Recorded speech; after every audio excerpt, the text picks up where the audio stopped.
What's going on, everybody? Happy Sunday to all of you. Hope you are having a great weekend. Hope you're having a great 2023 so far.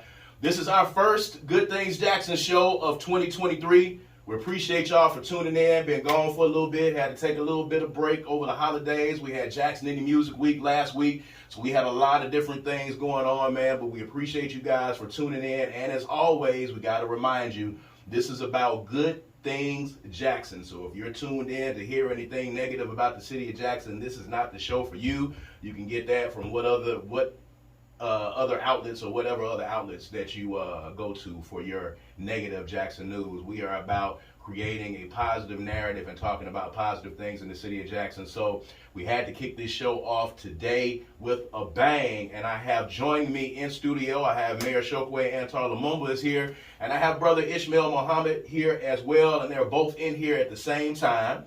So Ishmael has something coming up later on today, as a matter of fact. So we want to tell you about this event. It's a great event that he has. But we have the mayor in, and he was so gracious and kind enough to join us. If you are following us, you can go to our Facebook page, The Good Things Jackson Show on Facebook, and you can leave some questions or some comments for the mayor. We're going to talk about the water issues. We're going to talk about a few other things as well. So make sure you tune in. Make sure that you are liking and sharing on Facebook, and if you are joining us via the radio, man, make sure you turn it up and tell you folks to tune in to the Good Things Jackson. So Mayor, appreciate you for joining us, man. Happy to be here, brother. Look forward to the conversation, and happy to stand next to Ishmael Muhammed. The listening audience would have no reason to know this, but we go back. This is family to me. It's a lot of history there. Yeah, he literally, I mean, so much so that he literally was part of raising me. So happy to be in the studio. This is a full circle moment. Right, yeah. right. A lot of history there, and I will get into the whole story about how I was introduced to this gentleman and how that ties into you, of course, Mayor. But let's talk about this water issue. This is what everybody wants to talk about. This is the most prevalent thing happening in our city right now. So just to get started on a cursory level, give the citizens an update of where we are with the water pressure, what's going on at the O.B. Curtis plant, and what kind of holding pattern are we in right now? Yeah, so outside of maybe a few individual circumstances in which people would have to call to let us know, water has been restored to every resident. This is the manifestation of our reality of how vulnerable our system is. Yes. Before the winter blast that came through, I actually stood before the residents and said that this was a possibility, that we were not weatherized, that there's no valve we can turn, there's no early preparation within this span of time that we can do. The only thing we can do to save that is turn back the hands of time. Right. And so we have over 100 miles of galvanized pipe that can burst at any moment. We have, a water treatment facility that is not weatherized and has vulnerabilities throughout. And so when these events hit, then it takes, a great deal of effort to get us back restarted. I think where we want to turn to and make tangible for people is that while we can't turn back the hands of time, and I think at a certain point it becomes less important who's responsible for it happening, and more important for who's responsible for fixing it. Right. And so right now, collectively, it's this moment, this time, not only this administration, but the residents of Jackson, that we have to develop a model of what a sustainable, equitable, dependable system looks like. To that end, we've been rallying. We've made this a national story. But for it being a national story, and I go beyond just myself, residents who have been telling their narrative, telling what it means to be without water, has led to a moment where Jackson has received its largest appropriation in its history. Not even Jackson's history. The largest appropriation for any particular single issue in the state of Mississippi's history, right? So to receive through not only the omnibus bill, but other federal appropriation, more than $800 million. What I am saying is we have just received almost $1 billion, towards the issue of drinking water. Now, that helps. That won't create us a brand new system, and even what it does create or correct it won't do that overnight. And it isn't simply the money that we have to look towards in terms of how we build a system that serves us all. We have to look to one another. When I talk about equity, what I'm saying is, there is a problem that residents in South and West Jackson are the last to get water restored and the first ones to lose it. Right. Now, what that looks like from a tangible standpoint in terms of water treatment process, no, there isn't a lever that we pull that turns on water in South and West Jackson. Right. But the treatment facilities are further away from those residents. Yes. And therefore, they're the last ones to receive it. And so there was a taking, there was an inequitable distribution. You just don't remember when it happened. Right. It happened because city planning is never neutral, and when this city was planned, a premium was put on the properties that were closer to those facilities. And so we have to build, as we look forward to creating a new system, one that is not only sustainable but equitable, and that no longer is the story for our residents in any part of the city. All right. So of that 800 million that you were talking about, 600 of it came through the work of Congressman Benny Thompson. Talk about, first of all, how that conversation started. How do we get from the point A to point B of that bill being passed and those monies being allocated for the city of Jackson? And just talk about how vital it is to have somebody with that kind of tenure who was a supporter of Jackson, Mississippi. Congressman Thompson was certainly a critical component of it. And there were actually a lot of people that worked behind the scenes to make that happen. From our lobbyist, a young brother by the name of Jared Lodholt, who is from the South, who was making sure that we hosted calls every week to make sure there were reports and updates, feeding the information that we had that was alleged that we did not have, in terms of a capital improvement plan. Not only did we have it, there were years going back where my predecessors, and we were talking about this before we started, this is one of those things that I give even my predecessors their credit, because they deserve it. Yes. This isn't a new thing. This isn't, Chokwe Lumumba started arguing and fighting for water. Right. Every last one of my predecessors, immediate predecessors talked about the same, and there was a deliberate indifference to what they were calling for. There was a deliberate indifference to give Jackson the resources that we need. And so, I think that I have to give credit to that brings us to this moment. But not only our lobbyists, our city attorney, I joke about our city attorney and my chief of staff, who, after several trips to D.C., they said, "Look, Mayor, you got to go one more time." Right. And I had gotten COVID for the second or third time, however many times I've had it. And I said, "Look, I don't want to get sick no more." Right. But they encouraged me. We did that, and I believe that it made a difference. I met with the Senate Appropriations staff. I met with several other key stakeholders in Washington, and told the story. They need to know anytime that type of money is allocated, people want to know that there's a plan. They want to know that it's in good hands. And so I believe that we have, the building blocks in place with not only the resources, not only the technical expertise, but the final part has to be the community engagement so that we know and understand not only the timeline, but what we have decided we're building. And so it's a beautiful moment, and I'm grateful for everyone who's played a part in it. So you have been doing a series of town halls trying to keep citizens informed about what's happening. So let's get into the nuts and bolts of this and what you've been hearing from constituents. And you've run into a lot of angry constituents at these town halls, rightfully so, because they're without water, which is a basic human need. So what has been some of the biggest challenges and some of the biggest gripes that you've heard back from your constituents as it relates to this water process? Well, there's a multitude of issues that it brings forth, right? One, creating confidence in the drinking water again. How people, feel that they can use it in their homes.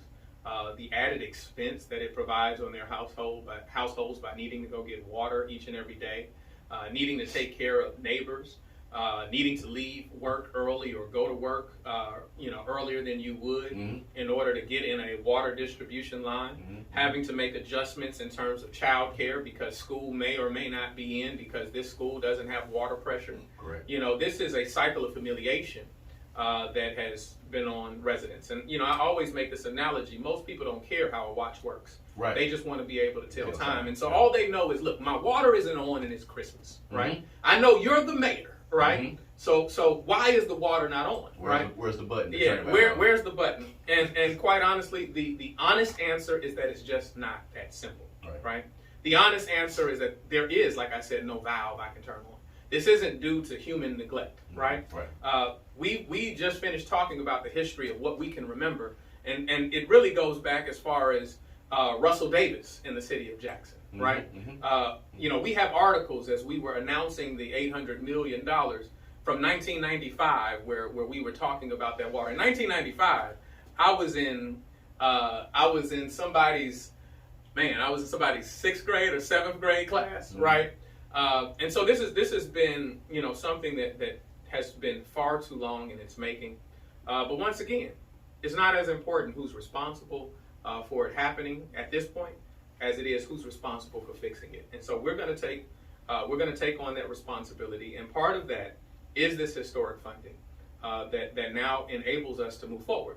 Now, in terms of all of the 100 miles of pipe that need to be replaced, in terms of the upgrades at the water treatment facility, even if we had every contractor in the area working, it wouldn't be possible for us to do that within a year or even two. The prayer is that as we get to this work, that the frequency of these events become far less common, that we become not only able to replace what is aged or ineffective and inefficient, but that we can weatherize. Because the reality is that dealing with colder temperatures in Jackson, Mississippi, is a far more common experience than what we remember from our youth. The fact is that dealing with 30-year floods, as I have had 2 30-year floods within a 4-year period, is something that we have to be prepared for. We may not know what the emergency may be, but we have to expect that emergencies will be our reality, and we have to protect from every vulnerability that comes about because of that. So let's talk about this third-party administrator. A lot of people are wanting to know about this relationship and how this is going to work. Mr. Henifin, he's been described as the Elon Musk of the water industry. I don't know if that's really a great description or one that he wants. But how is Who gave that one? Who gave that? Something that I read online, actually, doing some research. How has the relationship been with him? How has the conversations gone between you and him? And how much is his involvement in what's going on with the water right now? Because he's sent here actually to kind of just oversee what's going on. So talk about how that's gone so far. So let me start by saying we met Mr. Henifin through our relationship with the U.S. Water Alliance. That was an independent relationship outside of the state of emergency that was declared by me or the governor, in which the U.S. Water Alliance, recognizing the lack of human dignity in having clean water, clean and safe drinking water, reached out and we started working with their experts, and they started going with us, touring the facilities and looking at what their recommendations would be. As the emergency took place, and as you had the convergence of experts all over the country, when we identified that we wanted to create this path of a third-party relationship and one with the EPA, and I'll go into that because there's been a lot of kind of misreporting on what that was. That actually came out of a direct conversation that I had with the EPA administrator, the very top guy, and also the president, in which that discussion was, they said, we see the relationship with Jackson and the state. We do have concerns as to whether the money will reach, will leave our intent from Washington into Jackson's hands. And so how do we create a relationship that not only protects Jackson, that this particular this particular resource and service can remain public, right? But also, how do we get the money without it, being siphoned off in one way or the other? And so out of that, we created this idea of a third-party administrator. And through that third-party manager, the recommendation came from all of these experts that were already in Jackson, and they just identified how knowledgeable Ted appeared to be, that his history and the respect that he has in the industry. And so that became their recommendation, and we readily accepted that and agreed to that and believed in that ourselves. Now, That being said, right, while I think Ted is a well-intentioned guy, I don't just, undiscriminately trust anybody to take care of my people as they need to be taken care of. So that will be a relationship that will continue to be monitored and built over time. And so we meet with Ted every Monday. We meet with him every week. Monday is the scheduled meeting, but invariably there are meetings that end up taking place. Of course.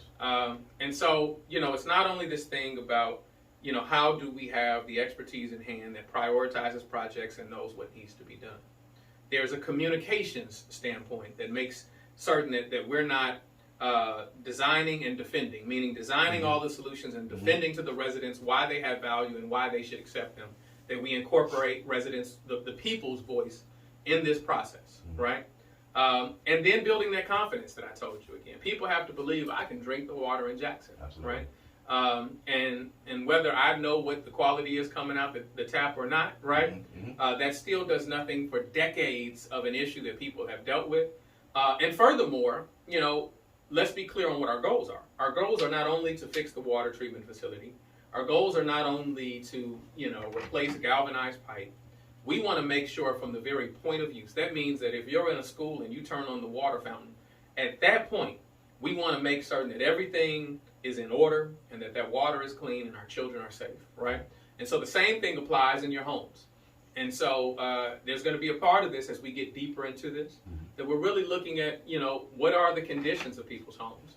I've already asked FEMA for, support to individuals. Now, this emergency in and of itself is a little bit unique to the type of emergencies that FEMA normally responds to. The fact that we've gotten this level of support, I want to be clear. This isn't unique for Jackson. It isn't unique for the state of Mississippi. We've been able to get unique support in this country's history.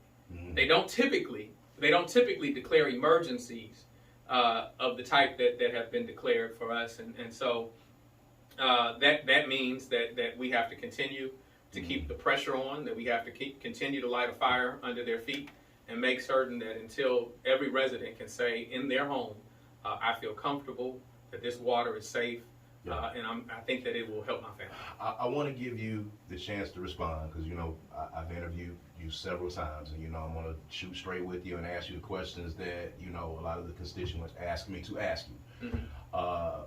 And I want to go back to something that I read that Mr. Henifin said when he walked into the plant. I want to talk about this $200,000 hydraulic pump that he was talking about. He says he walked into the plant and he said that, he had never seen, I guess, the level of mismanagement that existed when he walked in the plant. There was a lot of things that needed to be fixed.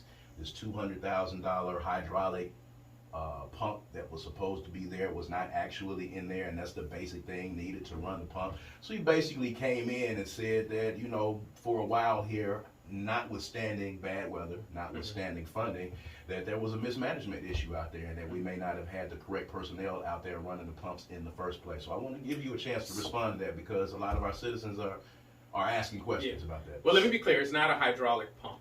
What he's talked about is a hydraulic model, right? And what the hydraulic model does, it allows us to know how water flows in our system. We fundamentally don't know, because when it was created, how water moves in Jackson. What does that mean?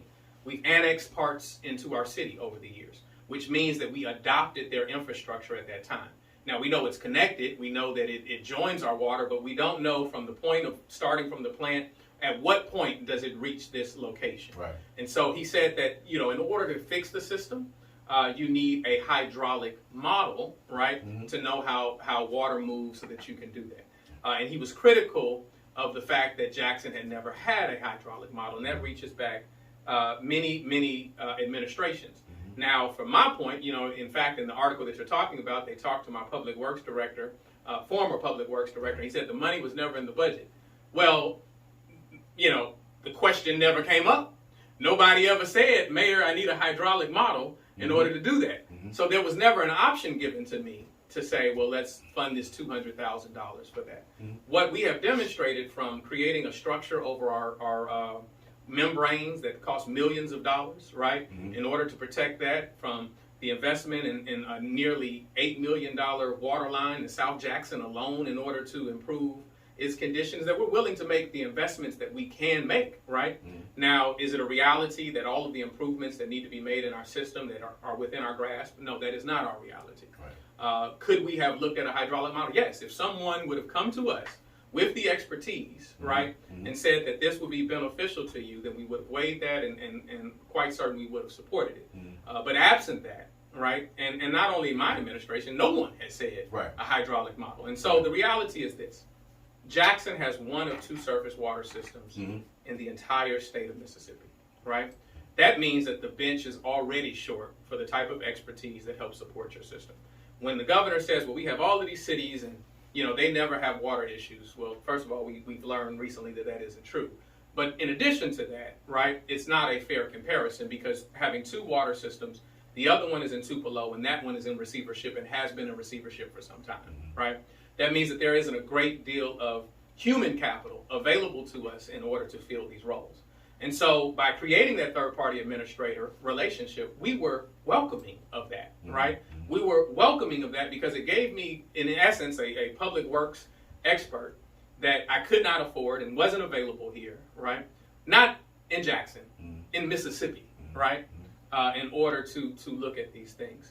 And so I think, you know, in talking to Ted, I think that, you know, the way that he's communicated some of these things, his intent from the way it's explained to me versus how it is received is a bit of a departure from there. I think it's appropriate to be critical, and I don't have a problem with someone being critical of the condition of Jackson.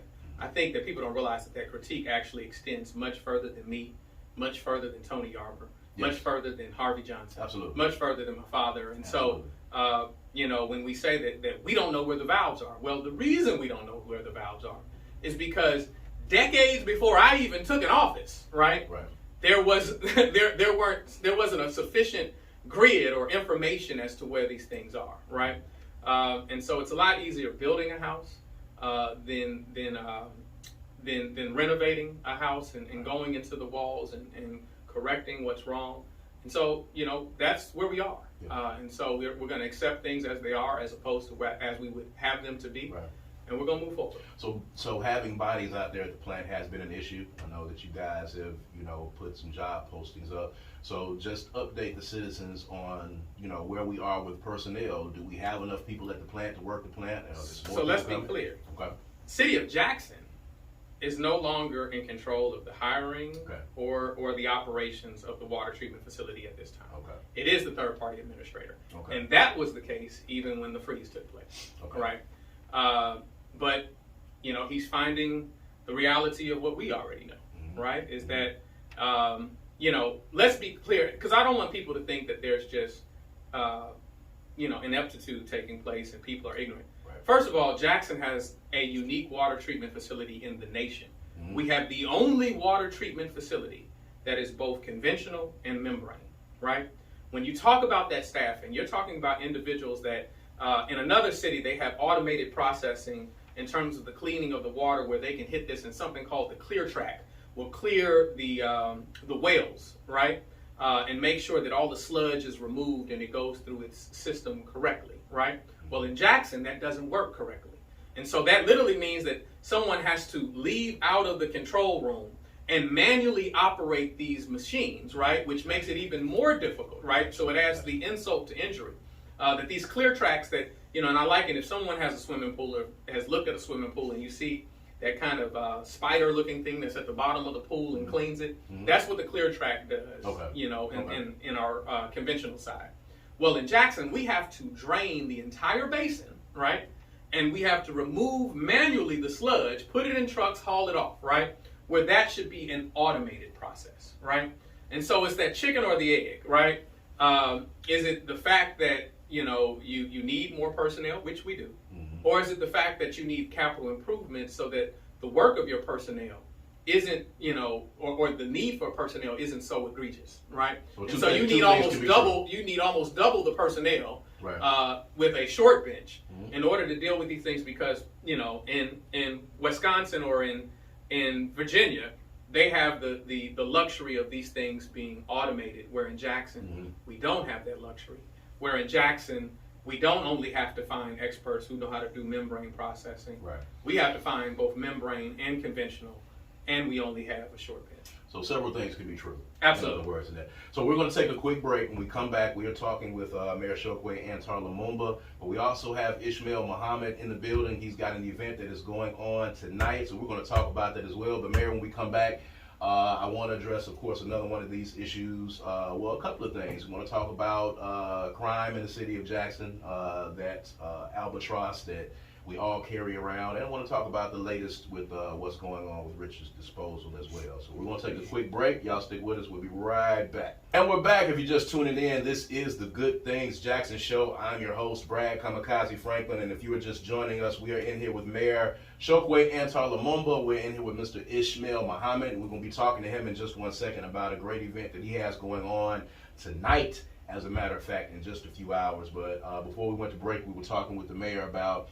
our water system and getting some updates on what's happening with our water system, and I hope that you're tuned in. Of course, this will be up later on YouTube, and hopefully you'll be able to share the conversation with some folks, because you need to be informed as a citizen about what's going on, and you're getting this directly from the mayor and not from third-party sources, as they say. But let's talk a little bit about crime, of course, because people want to hear from you on that as well.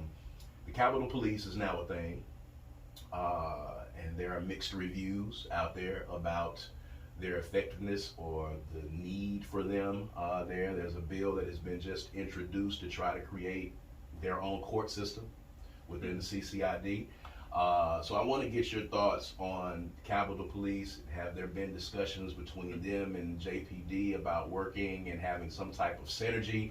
And where do you see them fitting, as we continue to fight these issues that we're dealing with out here in the city? Well, let me start by saying any vision of public safety has to incorporate community trust. And the creation of a police force that has little to no accountability to the residents in which they are in charge of their safety is setting ourselves up for failure. Mm-hmm. And so I believe that those elements of oversight are absent. Having heard from several residents who have either, been, lady who was shot while they were doing a chase in Jackson after someone, and she's sleeping in her room and in her home and ends up shot.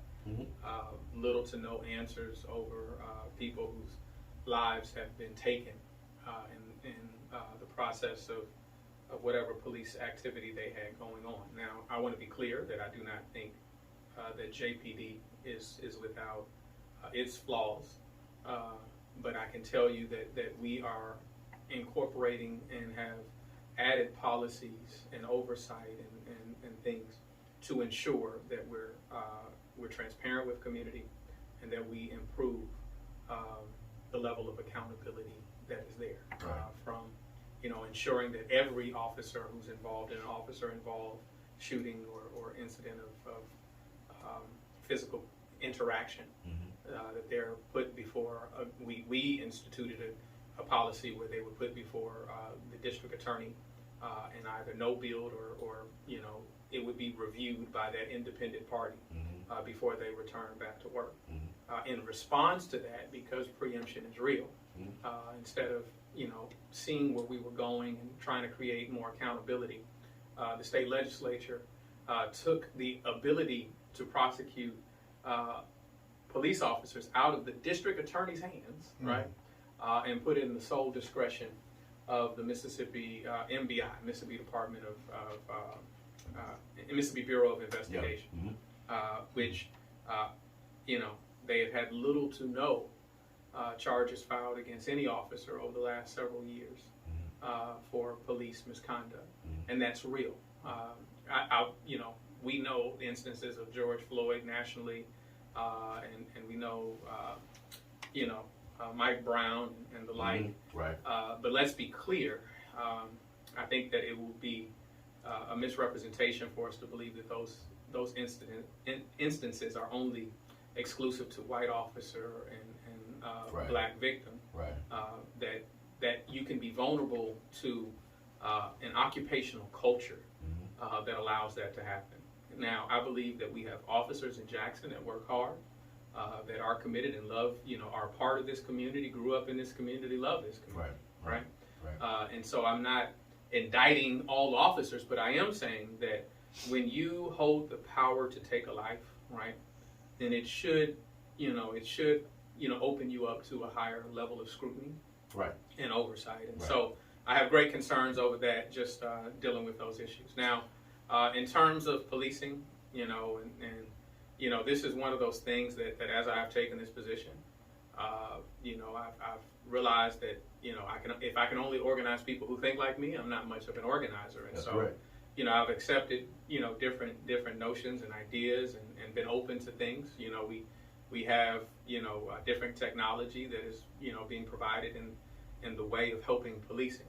Now, what I do know is that policing, you'll never out-police crime, right? We live in a country that has more police than any other country in the world, per capita. We live in a country that has more people incarcerated than any other country in the world. Yet still, we have a higher level of crime, right? Mississippi is second only to Louisiana in terms of our incarceration rate. And so if there was a nexus between over-policing and over-incarceration and public safety, we would live on the safest place on the planet. And so what that demonstrates to us is that there are other interventions that need to take place in order to ensure that we have the safe environment that we all desire and deserve. To that end, we've started shaking trees, and so we've developed a relationship with Wells Fargo Bank, which chose Jackson as one of about 6 cities in the nation, all of the other cities being significantly larger, and Wells Fargo having a more significant presence in those cities, to help create an Office of Violence Prevention and Trauma Recovery. In that office, I want to be able to hire, for every new officer, I want to be able to hire a social worker, understanding that we're asking officers to be mental health professionals. We're asking officers to be referees in family disputes and matters that really can be that can be de-escalated in other ways. And so we can't make our presence in community a temporary or overnight thing. It has to be consistent. I'm standing next to Ishmael, and so this brings to mind, we had a Malcolm X Center on the corner of Martin Luther King and Randall. And invariably, like, what happens in communities in need, our center would get broken into, right? But we actually never called the police, right? We would go stop a game in the middle of the Maple Street apartments, right? That's right. They would drag me over there as a little boy, right? And they would literally get in the middle of the game and stop it, right? And the community had so much respect for what was taking place in that center, from day camps for children, political education, movies, and just on, New African Scouts, goes on and on and on, martial arts training. That, they would tell us, well, you need to go to apartment, That's right. A1, right? And that's just an example, right? They know they don't exist anymore, so they ain't got to worry about nobody going to A1's crew, right? Hypothetically speaking. Yeah. And so we would go to that apartment, and things would be resolved, right? And so what I'm not asking people to just, jump in and do their own investigation, but what I am illustrating is that community relationships matter. And when we talk about things like community policing, which have become catchphrases, it's simply the notion of viewing the community as a resource. Our sister Ella Baker said it best when she said, when you look deep in the community, you find strength, not weakness. And so I think we need to make other investments in community in order to produce the product that we want to see. One of the, what became one of the most well-known instances of young people being involved in violence in our city recently was a young brother by the name of Joseph Brown, right? Our police department's investigation thinks that he may have been involved in somewhere near 10 homicides in the city of Jackson. And, somewhat boastful about, his involvement in those.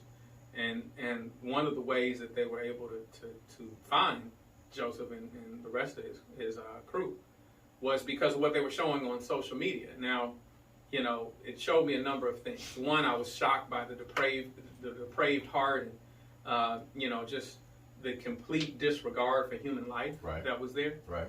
But the other thing I was, shocked by that I couldn't, just let go of, is that while this is a young man that had, participated in things to the extent that rehabilitation of that sort that I'm talking about probably, is just not a reality. Right. What I was shocked by is that he still sounded like a child. Yeah. Right. And so what that says to me, and the rest of them who were talking sounded like children. Mm-hmm. And so we have to figure out, how do we stop the next Joseph Brown? How do we create the relationships so that young people are no longer able to do these things because they feel no connection to community, mm-hmm. right? Mm-hmm. And so instead of just telling young people what not to do, we have to give them alternatives of what to do, Absolutely. And that's what we're creating. In Jackson, the sharpest increase in gun violence has been amongst our youngest demographic. That is mm-hmm. what our data tells us. Mm-hmm. I think as we've taken them out of the institutions in which they thrive, this is what we've seen. We did this in the middle of the pandemic. I tried to ban open carry, right? Because I know that socioeconomic conditions, there is a corollary between those conditions and violence and trauma on our communities. Yeah. Right. I want to get in because I want to get these two questions in because mm-hmm. of course we want to hear about Ishmael's event. 311, 911. There've been a lot of complaints about not being able to get people on phone. 911, of course, is extremely vital. Just talk about from your vantage point, because I know you've heard these complaints as well. What can we do to get 311 and 911 working in a better? Yeah. So 911 is a more technical issue that was taking place from all the way to the service provider. When people say no one's picking up, that's not how 911 works. It's not that you call and someone picks up a phone. What happens is that your call is immediately dumped in someone's ear, and whoever's the next available operator is the one who receives it. And if it's not being picked up, then that means that all of those operators are inundated at that time. And what is supposed to happen is that it is then supposed to roll over to the county. And if the county is busy, then it's supposed to roll over to another agency to take those calls. Okay. And so that wasn't happening, and we've been trying to deal with that, as well as augment our staffing so that we have more people on the first line of call reception. Right. In terms of 311, we were dealing in the midst of a holiday, right? We were dealing in the midst of people who, not only answer those calls, and it's a small operation, it's a very small operation within the office, but also being some of the people that were responsible for distributing water, as, the circumstance created itself to need to receive those calls, and we try to upload more people in the office. But this is a circumstance when you're dealing with an emergency in the midst of a very difficult and inconvenient time. You're essentially trying to fix the bike while riding it at the same time, and so that's what we had to do. So update us on Richard's disposal. Where are we with that right now? What can citizens expect going forward with Richard's? Well, let me just say this. Richard's is still working under an emergency contract, which means that they don't have the full outfit of services that they would provide if given the full contract, right? In terms of a number of workforce, the instability of long-term knowledge of having the contract doesn't allow them to hire everybody that they would hire, doesn't allow them to buy all the trucks that they would buy. It doesn't allow for the garbage bins that are supposed to be a part of the contract. And so, there have been some complaints, and some of those complaints have been from a lack of knowledge, such as they get a holiday for the Christmas season, right? Just like the rest of us do. Right. They get a holiday for Martin Luther King Day, just like the rest of us do. And so they are not only deserving of that, but it also means that when they come back from those holidays, as you have been at your homes, right, you have now accumulated double the amount of trash that you would have accumulated. Right. And so it makes it more challenging. Let's be clear, because sometimes I just got to speak real frank and blunt. This isn't a Richard's disposal thing. This happened when we had waste management. Every year when we would have a holiday and they would have to do double. These are things that we've always dealt with, right? Yes. And so because there's been this dialogue and there's been this intentional effort to deceive, we're making this a part of a narrative trying to show inefficiency with the black operator. The garbage men get holidays off, people. Absolutely. You're not going to be finding the garbage man on Christmas and Thanksgiving and Martin Luther King Day when we're off. They get a day off too. It was the wildest thing that I've seen. And let me go one further, right? The same people that were picking, in terms of the hoppers, by and large, the same people who were picking up your trash when Waste Management had the contract are the same people who are picking up the trash. Absolutely. Now, right? And so they know your homes, they know how to pick up trash, and so all of those things are just narratives in order to distract and distract away from what the true challenges are and the true issues. The city of Jackson has now had 3 RFPs, and I'm going to show what my consistency has been in those RFPs. The first one that we released about 3 years ago now, when the RFPs came back, the cost from every company was significantly higher than what we had been paying as a city from the prior contract. And so I rejected all of the bids because I had 1 year option left in the Waste Management contract. And so I went with Waste Management because it made sense financially to the residents. When I talk about this cost, this isn't some obscure budget line that comes out of the city. This is going to be, there's a one-to-one between that cost and what we're going to charge you on your bills, right? And so I wasn't willing to charge people an exorbitant amount of money, for the same services that they've been getting. And so we rejected that. We went with the last year option. After that, there were no more options left. And so we did another RFP. Out of that RFP, a company called FCC won. They were not only the lowest, they were also going to provide an average salary of about $53,000 per employee, which is a sea change for residents in Jackson. And if we leave the conversation about public safety, one thing that's common is where you see higher average household income, you see less violence taking place in those communities. And so that is an effort to not only secure better jobs, make sure there's a good service, but also to better protect our residents, right? And create a better quality of life.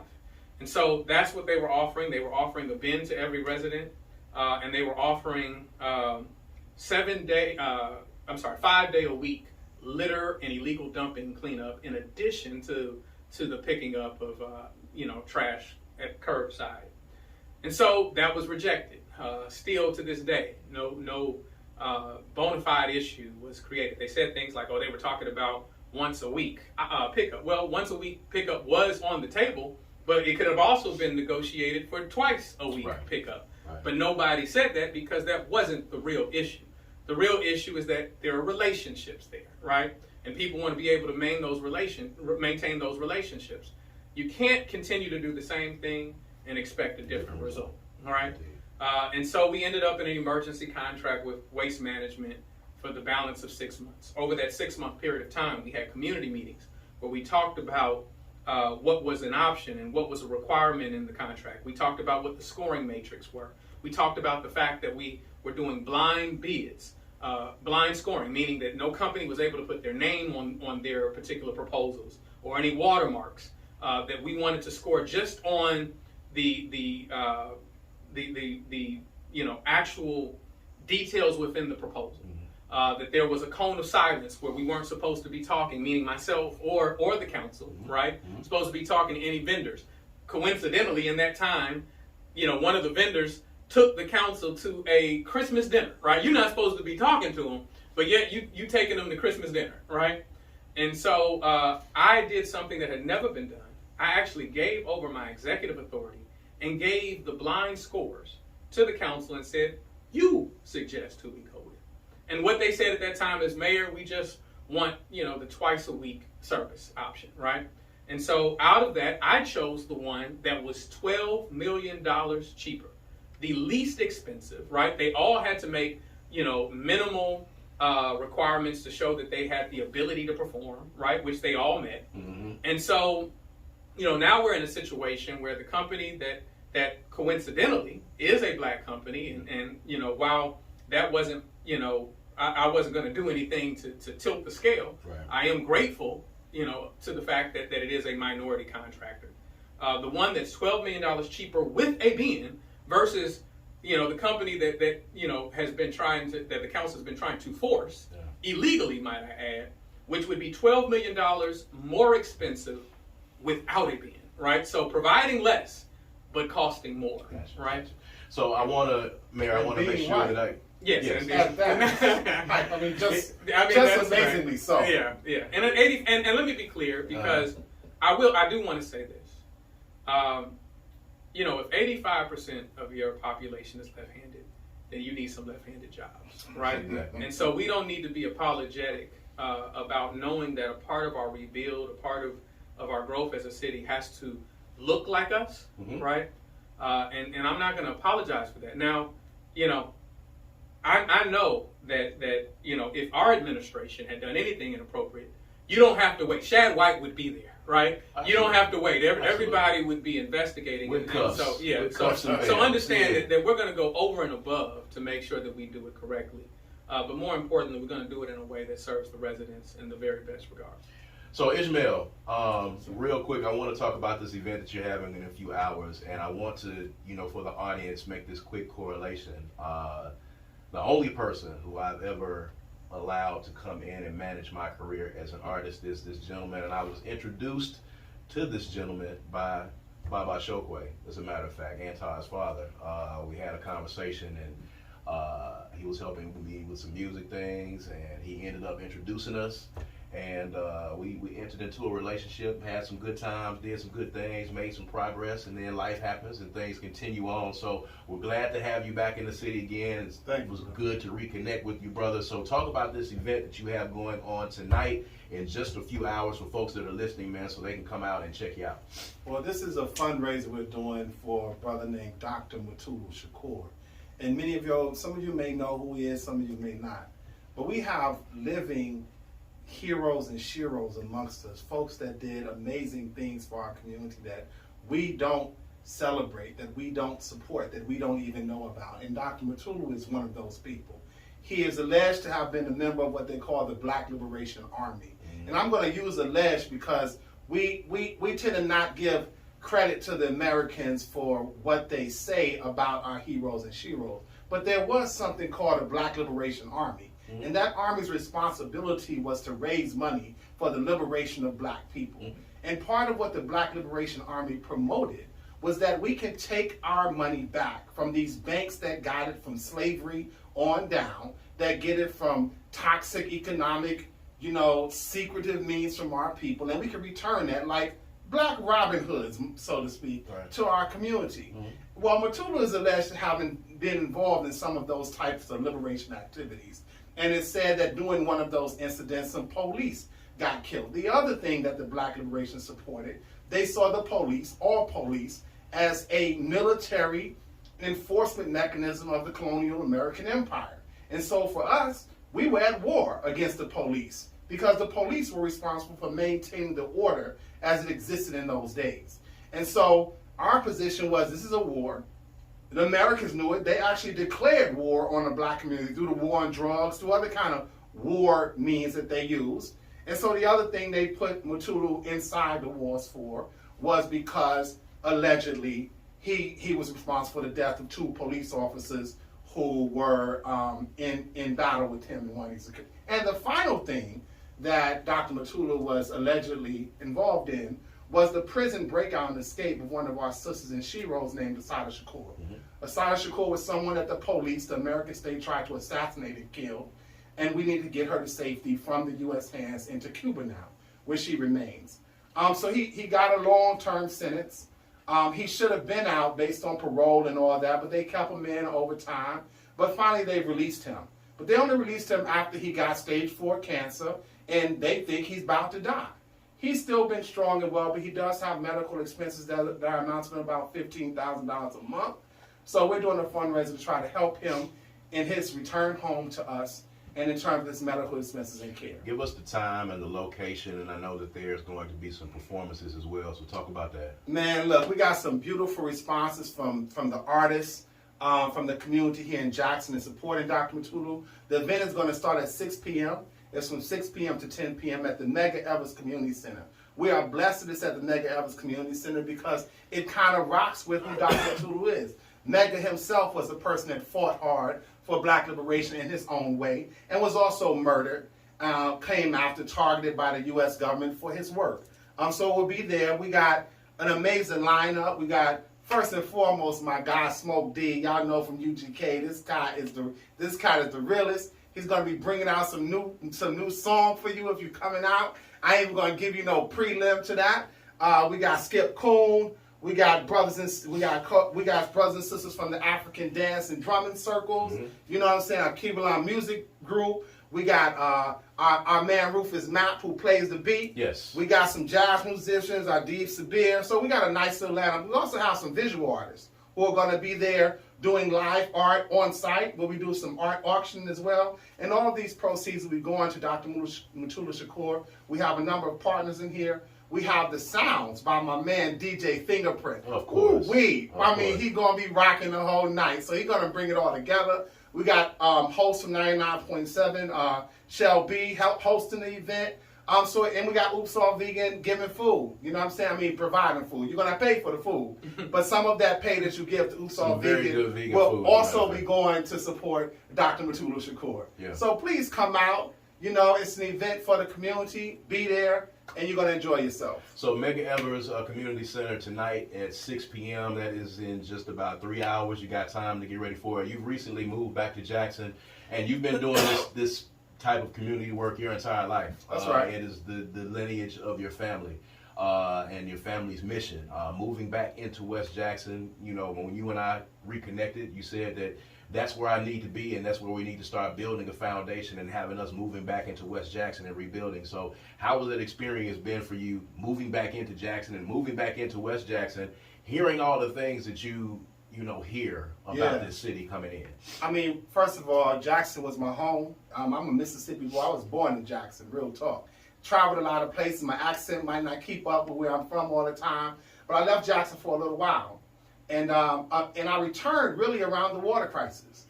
I had some disagreements, and I maintained my disagreements around us dealing with this political infrastructure to get freedom. I don't think the vote is going to get us no freedom. I don't think capitalism is going to get us no freedom. So as much money as we might make and as many people as we put into office, we're going to have to find freedom as a community of black people from each other. Mm-hmm. And so I came back to Jackson because my father, who has passed away, he was a leader in the Student Nonviolent Coordinating Committee, SNCC, for those who don't know.